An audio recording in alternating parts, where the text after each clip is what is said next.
వైఫల్యమైందో మీరు అక్కడికి వెళ్ళి ఎలా మాట్లాడుతున్నాడంటే జగన్మోహన్ రెడ్డి పోలీసులు బట్టలు ఊడదీస్తాం.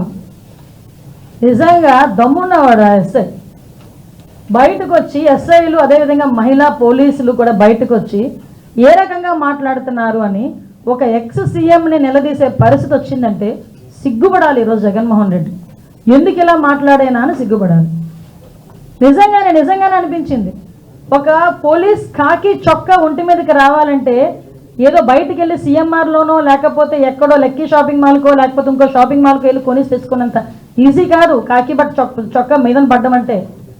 ఆ కాకి చొక్కా పోలీస్ కానిస్టేబుల్ దగ్గర నుంచి ఐపీఎస్ వరకు కాకి చొక్కా ఒంటి మీద పడాలంటే ఎగ్జామ్స్ రాసుకొని రన్నింగ్లు పాస్ అయ్యి వాళ్ళు బాడీ ఫిజికల్ ఫిట్నెస్కి వాళ్ళు పాస్ అయ్యి అదేవిధంగా ఇంటర్వ్యూలకి అటెండ్ అయ్యి కఠోరమైన శ్రమ చేస్తే తప్ప ఆ పోలీస్ చొక్కా ఒంటి మీదకి రాదు, ఆ కాకి చొక్కా ఒంటి మీదకి రాదు. అటువంటి కాకి చొక్కా నేను ఊడదీస్తాడట. అది కూడా ఒక ఎక్స్ సీఎం మాట్లాడే భాష ఏమిటో నాకు ఒక అర్థం కావట్లే. అందులో ఆడవాళ్ళు ఉన్నారు.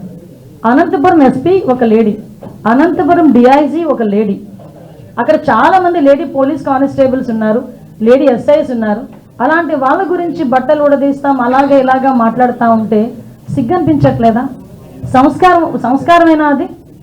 కనీసం ఒక సంస్కారంతో కూడిన మాట ఒక ఎక్స్ సీఎంగా మాట్లాడాలి అన్న ఇంగిత జ్ఞానం లేకుండా ఎక్కడికి వచ్చి మాట్లాడుతున్నాడు? ఇది ఒక విక్టిమ్ హౌస్ దగ్గరకు వచ్చి మాట్లాడే పరిస్థితులు. ఎవరి గురించి వెనకేసుకొస్తున్నాడు? ఒక పోసాని కృష్ణమురళి గురించి, ఒక నందిగాం సురేష్ గురించి వెనకేసుకొస్తున్నాడు. అయ్యి మేము ఈరోజు ఇందాక మేము చెప్పాం, ఎమ్మెల్యేలు ఎంపీల గురించే మాట్లాడాం. నిజంగా ఈరోజు చెప్తే కార్యకర్తలు కానీ అదేవిధంగా ఇంచుమించుగా చూస్తే దగ్గర మామూలు సామాన్య ప్రజల మీద కానీ వాళ్ళు పెట్టిన కేసులు ఇవన్నీ కోకొల్లలు ఉన్నాయి. కొన్ని వేల కేసులు ఉన్నాయి, మామూలు కొన్ని వేల కేసులు. జగన్మోహన్ రెడ్డి హయాంలో 5 సంవత్సరాల్లో దగ్గర 2826 హత్యలు జరిగినాయి. నిజంగా నేను అంటున్నాను జగన్మోహన్ రెడ్డి నీ హయాంలో 2800 పైచీలకు హత్యలు జరిగినాయి.